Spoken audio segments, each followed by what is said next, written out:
Another DraftScience video.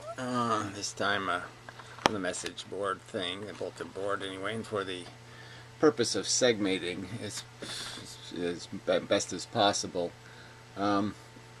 these different subjects, even though they all do blend into each other, especially when one is proposing something called the unification theory. Yeah, it would make sense that they blend all together. So anyway, the general subject of quantum mechanics, so much mystique, claim to be. There's so much like such a superior form of logic or a way of looking at the world or the universe, a way of totally insulting something called the past and the silly classical way of looking at things. And it's just this, as if there's a it is a fundamentally different way, but the way is a loose kind of science, in my opinion, and that's what the difference is. A science where imagination is glorified, instead of appreciated and understood to be the process through which you use to understand, is to imagine the function and to model what you can of it. Alright, so the real point is this is about the smallest things in the universe, the hardest things in the universe to actually observe without interfering with them. So it's very difficult to know what they are because there's no ruler small enough to measure them by. There's no way to, can't videotape them. They're almost as inaccessible as some elements of history. There's just no fingerprints, no evidence left behind, kind of a thing. And these little tiny bits leave big blobs of evidence, but they don't leave a discrete fingerprint consistent with their size. You just see the shoplifting, you don't see the shoplifters. I don't know, something like that. So anyway, there's, in my opinion, just my observation, my judgment of the problem here, is that there's very soft evidence, and that's what we're stuck with. Until somebody is able to argue for a model that fits everything, that does unify, does something to substantially advance understanding of the consequences, the products of the fundamental interactions of energy and force. Yeah, we're stuck with soft evidence. But I would argue that the devotion to quantum mechanics is a hard devotion. Okay, so on soft evidence, I guess that's how I'll say it. Yeah, my talking points are a little less direct in this video, just because, like I said, it is an expansive subject. So I don't have anything wrong with the idea of quantum. That's great. The idea of quantizing energy, and I don't think there's anything about quantum mechanics that is any way, the funny parts of it have anything to do with the quantization of the energy component. The part that they've turned it into is a quantization of a kind of function. It's kind of like the time dilation thing or something. It's this way of blending some other dimensional element into the subject when we kind of know that there's nothing in the structure of quantum mechanics that violates conservation laws and the energy equations that are dependable and reliable about something doesn't come from nothing kind of idea isn't violated by quantum mechanics. And so I'd say that the energy component, the quantum part, is fine. It's the it's the idea of talking about why there are certain irregularities, probably the wrong word. Well, anyway, so a model of shape and function is what we're after, and the problem, I guess, is that we have some element of function and some element of shape, and it's just not enough. And so I think the two things get confused. People end up thinking the function has something to do with the shape, or the shape has something to do with the function. And sometimes it doesn't. It's the environment. It's the shape. I guess the argument is there's two shapes here to the byproduct of function. There's the thing and the thing it's interacting with. And that's what we're talking about. It's interactions. And if I was to simplify quantum mechanics, I would argue that what quantum mechanics has done, as quantum mechanics as they claim ownership of the concept, which is the spooky action stuff, the wave functions, that kind of stuff.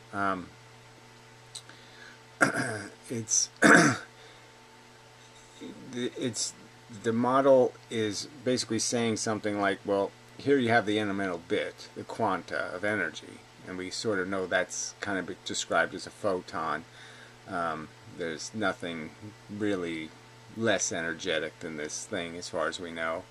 And it comes in this various forms, which there's also associated with energy, which I think was a mistake, but I think Einstein basically was saying you can quantize this energy. Now what they turn that into is saying frequency equals energy, and what frequency really equals is amount over time, and it's always it has to be put in terms of an actual equation or function like that, because it has to be understood that you can have something at a high frequency and just a little tiny bit of it, or you can have something at a low frequency but you have a lot of it, and volume's going to matter to what would be a real energy equation.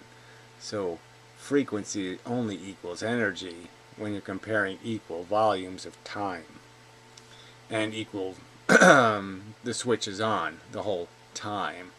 So if you're comparing it like light bulbs, infrared light bulb, ultraviolet light bulb, and they're on the same amount of time, yes, there'll be more energy in the ultraviolet light, but that's only because it's producing more photons every second. It's a volume equation. Anyway, so this gets to the subject, which is, as I was trying to get to the point, so the real nature of quantum mechanics is you have two things. You have the little thing that's interacting with the world, the photon or the electron. Both things we can't really see. You can't even bounce photons off of an electron without interfering with it pretty substantially. So there's nothing we can bounce off of it to resolve its place in the universe, or what it looks like, or what it's doing. But the point is so you have two things. You have these little tiny bits, and then you have this structure of environment that has all the forces in it, gravity, electromagnetism, plus the matter itself. And quantum mechanics has basically decided to say that anything weird that happens when these two things interact, when you take this little tiny bit and interact it with this more complex environment, that the complexity of any outcome, any confusion or weirdness in the product you get, is a function of the little bit. The little bit has the properties, and it's the environment that's kind of dead and flat and predictable. So they create an environment that's classically dull and blurry and has no irregularities, and then they create a thing, a super ball to bounce on it, that's convoluted and crooked and bent and warped. And so by simplest description, I'd say it's like the argument I've made for gravity and bent space, that it's more sensible to go with push than pull. And in this case of quantum mechanics, it would be more sensible to try to make the convoluted environment being the interactor, being the aggressor in the interaction, being the one that has the spikes and the irregularities, the regular irregularities, rather than the simple thing that, from all evidence outside of this stuff, the environment, put it in a clean environment, and what does it seem to do? It seems to do the same thing over and over and over again very reliably. It moves in a straight line the speed of light. It doesn't do anything else. And if it does anything else, you'll usually find environment somewhere near, especially with electrons. Electrons are totally owned by the ghost of environment, so to speak. So I'm just saying that, in my opinion, it's a failure of the advocates of quantum mechanics to recognize their evidence is very weak, and then to accept that they're really challenging a fundamentally reasonable proposition, which is, it seems like kind of an extraordinary thing to be blaming the thing that's simpler for the complexity in the interaction. If you have two things in an interaction, a complex thing and a very simple thing, it's kind of extraordinary to say the simple thing is the one creating all the bizarreness or the wackiness. And that, I would argue, is the failure of quantum theory as an explanation of shape and function. The environment's causing the effects. So anyway, so I guess I would argue that they have left classical models of physics retarded and unimproved.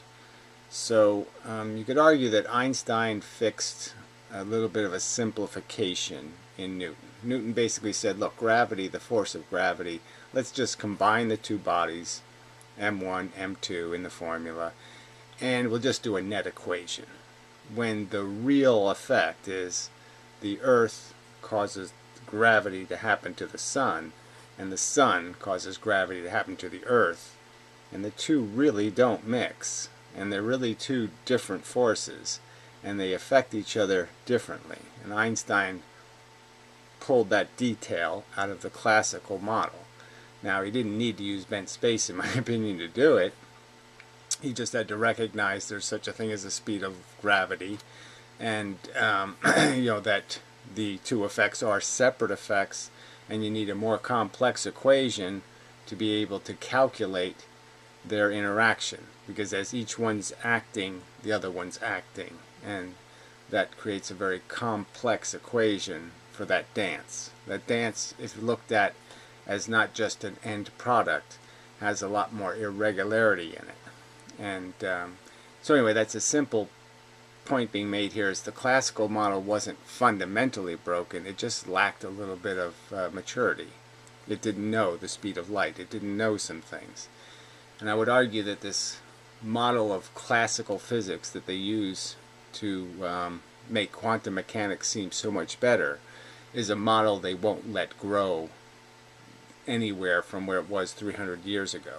So if you add anything to the classical model, any understanding that there's a more complex detail, that there are atoms, and the atoms have electrons and protons and neutrons, you're not even allowed to do anything but keep everything into dull spheres with certain properties. So the classical model isn't allowed to incorporate anything we have learned, and to be a more competitive model. They just keep it old, archaic, and unimproved, and that's such a cheat to make a comparison like that.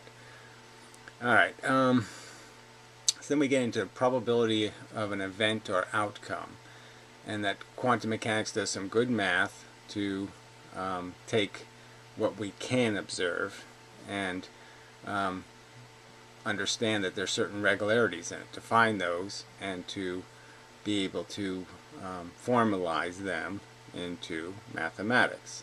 Nothing wrong with doing probability studies. You can do it with the thing called culture. You could take our society and you could do studies on outcomes. Now, that's not exactly going to tell you causes, and you may be able to predict the future based on past trends, but again, it's not telling you why it's happening.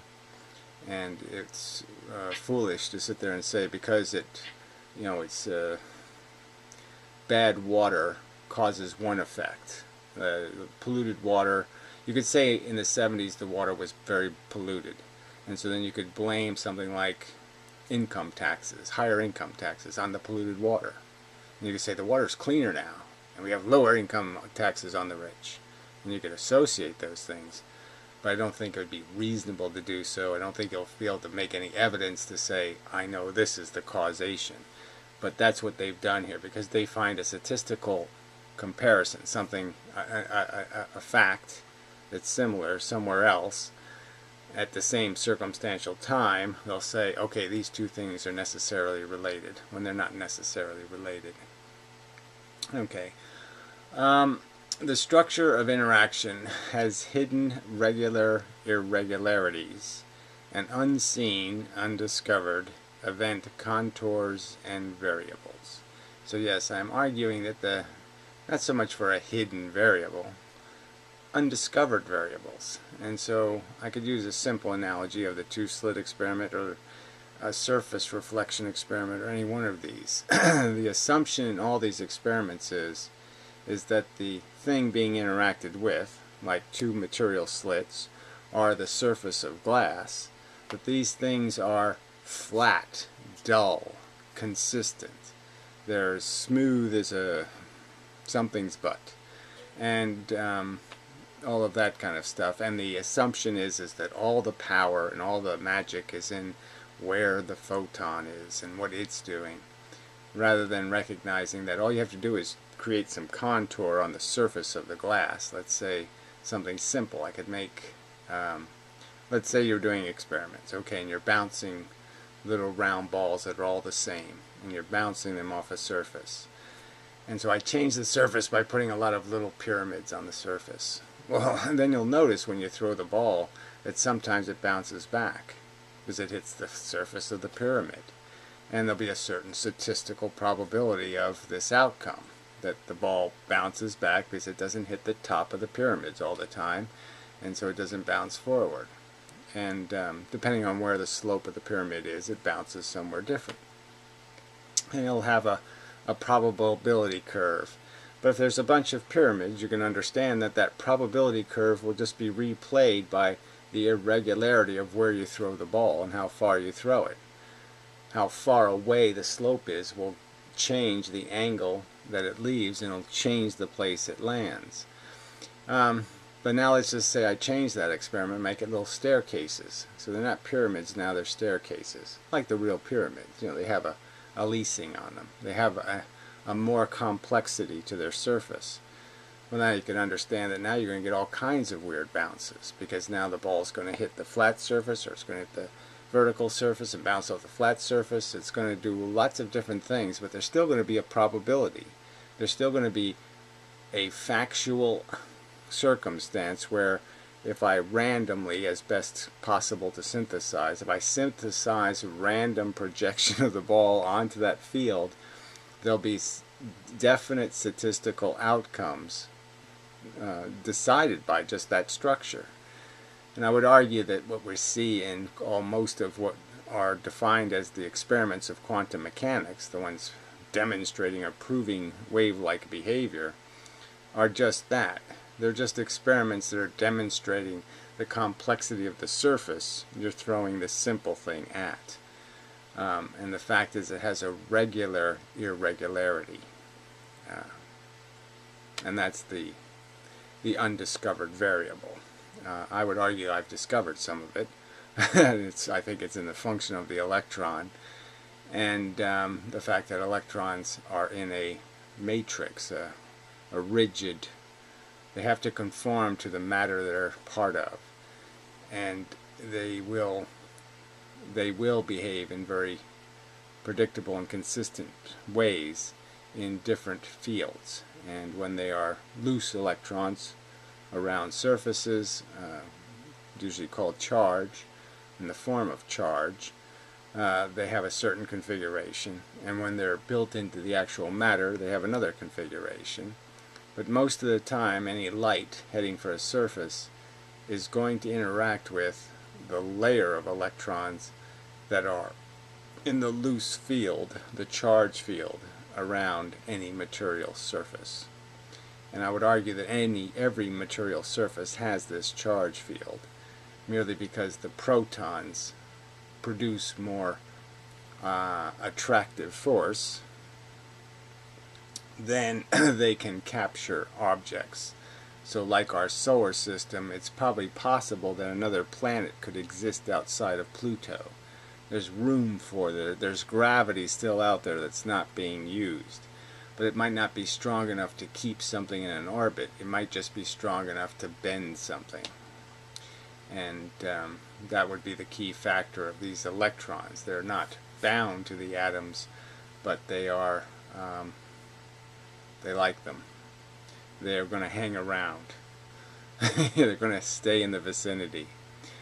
And in my opinion, that's enough of a physical explanation, enough of an indication of a potential cause for the quantum effects that parallel, just in the simplest and crudest way, some of the classical quantum effects like wave interference. So in a couple of circumstances there's a similarity with wave interference in mediums, but that is, as I've argued and will continue to argue, it's pretty much the simplest pattern you can create, which is an on-off pattern. And there's not much parallel between the rest of physics in terms of finding wave function in these small quanta. They don't in any other way behave wave-like, in that they don't appear to spread in any medium. They don't arrive in destinations where quantum effects aren't going to happen in any kind of wave way. They arrive as discrete bits of energy. Anyway, so the real point is that quantum mechanics is a formalization of the idea, okay, that there is a pattern built into structure. And the point is the pattern a waving fundamental particle, or is the pattern part of a repeating structure built into material having to conform to the rules of atomic structure and the combination of atoms, the rules of material formulation, maintenance. Maybe that's a good word, maintenance. And that you're just recycling. And that's the Feynman clock is just, the point of it is just to see, as time changes, you will recycle through the same vectors. You'll hit the same staircases, and you'll hit it in different places based on the same random equation. There's just as much likelihood you'll hit stair 1 as stair 10 in each single case of each staircase. And that's what Feynman's math is essentially duplicating, is just the fact that you're going through, as you go all the way for a certain distance in time, you bounce into the next staircase. You go into the next staircase. You reach the next segment of pattern. Alright, let's see. Obey rules, tendencies, potentials. Well, it's just obviously it's just saying I'm not going to disagree with the outcomes of experiments. I'm going to disagree with the interpretation of the cause for the effect. And I again argue that it's, in my opinion, fundamentally illogical to think we should be weighted towards finding reasons why photons have magical powers rather than finding reasons why matter affects environments. That matter is leaking fields of force. Alright, there are limits to perception with which quantities can be known, and that's the real problem here. It's just this is the smallest stuff in the universe. You can't really see it, so you have to dissect what it's doing based on its effects. And I'm just saying, what we have as evidence is that we know we have a little thing, and we know it's interacting with a much bigger thing. And my argument is it's more sensible to figure out possible ways the big thing is causing the little thing to act a certain way.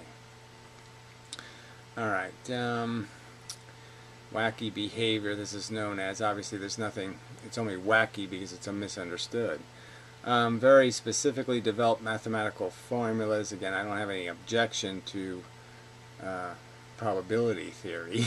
It's perfectly rational to recognize patterns and to formalize them into math. But when you say the actual function of the probability is in some sort of, the photon is is making up fake stairs to bounce irregularly off of, that the photon somehow has the wackiness, the pattern built into it, I think is wrong-headed. Various specific, let's see, the wave function. Probability, amplitude, let's see, probability, amplitude of position, momentum, and other physical properties of a particle. Amplitude of position, momentum, other, yeah, so this problem is just a measurement problem, and they're arguing quite aggressively that no, it doesn't have anything to do with measurement. It has to do with the fact that the particle is unmeasurable. No, it's worse than that. It is not in a place. So it just seems kind of coincidental that the one thing in the universe we can't see is the one thing in the universe that's doing something purely random. We can't find a pure random anywhere else in the universe except in this thing smaller, the smallest thing in the universe. It just seems kind of a coincidence or a convenience for somebody advocating such a theory that this is where this is the place it's going to be, the one place we can't test the theory. It's like God living in a house we can't, he lives somewhere we can't see him. Well, how convenient is that? Yeah, that sure does make it convenient for those who want to explain why he exists when there's no evidence of him existing. So anyway, so here's an Einstein kind of quote from, I think, Wikipedia or something. Einstein further developed this idea to show that an electromagnetic wave, such as light, could also be described as a particle. So again, this is, I think, Einstein's true perspective, is that there has to be, even in his bent space, it's a rigid rule-based system. It does not have any magical property, later called a photon, with a discrete quantum of energy. So it's this idea, at least the part of quantum mechanics I don't think they can break, is the idea that we can quantize or establish the energy component and say that doesn't do any of this silliness. Okay, and I'd say frequency is more sensibly understood as a quantity over time, so I think I already made that point. The quantum mechanical atomic model has succeeded spectacularly. This is the words from Wikipedia. In the realms where classical mechanics and magnetism falter, and classic physics cannot account for. And then they give a list of the well, I'll do that second. Let me do this. This idea of succeeding spectacularly against a classical model they don't let mature, and that's the real problem here. Quantum mechanics does not so spectacular once you have a classical model of electromagnetism that allows for the virtual photon. That does create a simple force that conveys the energy from one place to the other. And once you allow for that mechanism is a very competitive, not only for explanation purposes, but for modeling purposes. It allows you to very accurately model the function of magnets. Alright, so classical physics cannot account for quantization of certain physical properties. Can't even say what that means as a statement. So I just ignore it because that doesn't even say anything. Quantum entanglement. Well, why would it account for something that doesn't exist? The principle of uncertainty. Again, why would it account for a notion that instead of conceding that you can't measure the smallest things in the universe, instead you're going to say they don't have a length, width, or height. You can't measure them, you can't see them, and because they're invisible just because of mechanical impossibility, you'll claim it's not mechanical impossibility, it's because they're invisible, essentially. That they have no reality or something. Again, a totally unnecessary conclusion. Wave-particle duality, well again, why would classical physics bother with wave? Because it knows that's a medium function, and there's no description of a medium in any of quantum mechanics. So what are they playing with that concept for? But yeah, I have heard them do this. They'll talk about the electromagnetic field, and they're actually talking about it being an existing field. Okay, that there's not a something moving a thing, a ton, a carrier of force, but that somehow there's this field that stuff vibrates, the field, to get from one place to another. So quantum mechanics is turning into ether theory quite quickly. Alright, and that is dependent on frequency. Well, no, I think those are just bad notes. So anyway, like I said, I think the other subjects will be actually easier for me to do real. Here's my better alternative explanation, because everything is specific to this, in the sense that obviously I'm arguing for a particle force, that all the forces are made of this quanta, and you can see it. Okay, the Earth moves into the sun because it's hit with energy that pushes it into the sun. That's a fact. An imbalance in the field of these little bits.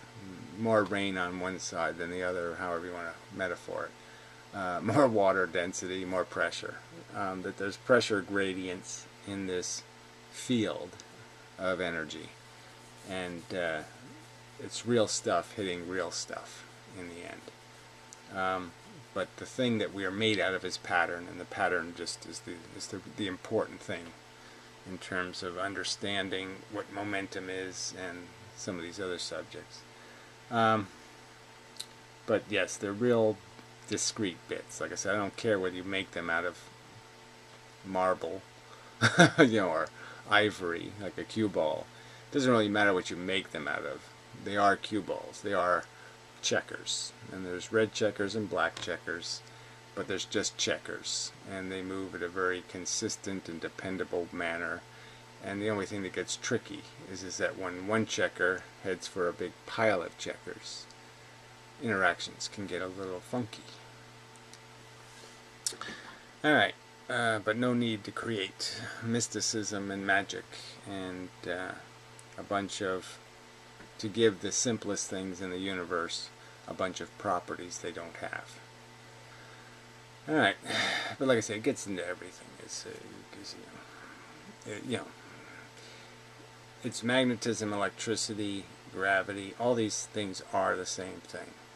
And once that's understood, there's no need for any of this wave theory, because you'll understand what a wave is, which is it's just a mass of quanta moving.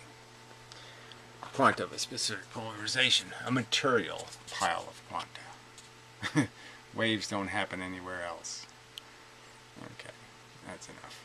So, till next time, and such.